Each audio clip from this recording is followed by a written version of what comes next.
mga kapuso.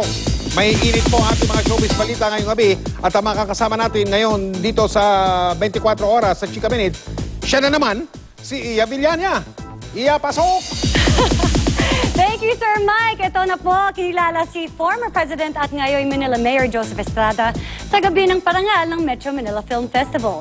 How true na siya na ang susunod na overall chairman ng MMFF? May report si Lars Santiago. Sa pagpapaalam ni MMDA Chairman Francis Tolentino bilang overall chairman ng Metro Manila Film Festival, lumutang ang pangalan ni Manila Mayor Joseph Estrada na papalit bilang punong tagapangasiwa ng MMFF.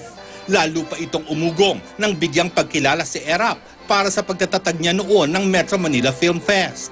Pero kung si ERAP ang tatanungin, Hindi na, maganda naman ang ginagawa ng ating kasulukuyang governor ng Metro Manila Commission, si Atty. Francis Tolentino. Maganda ang ginagawa niya talaga. Super, magaling na magaling. abala si Mayor ERAP sa paghahanda sa New Year Countdown sa Maynila na tinawag niyang Sulong Manila 2015. Gaganapin ito sa Ross Boulevard at katatampukan ng iba't ibang artista, mga banda at ng 3D show. Nitong weekend, may pasample ng 3D show at namigay rin ng pagkain sa mga kapuspalad. Para makita ng mga Manileño, lalo na yung mga kapuspalad natin mga mahirap na nakakaisa ang Manileño. Noong Pasko ng gabi, pinuntahan ni ERAP ang nakadetining anak na si Senator Jinggoy Estrada. Pinayuhan doon niya ito na huwag mawala ng pag-asa dahil naranasan din niya ang pinagdadaanan ni Jinggoy.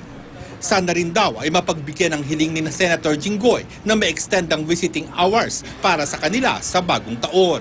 A person is presumed innocent until proven guilty. Kaya they should not be considered as criminal. Di ba? Kaya kailangan bigyan naman sila ng konting luwag. Lars Santiago, Nakatutok, 24 Oras.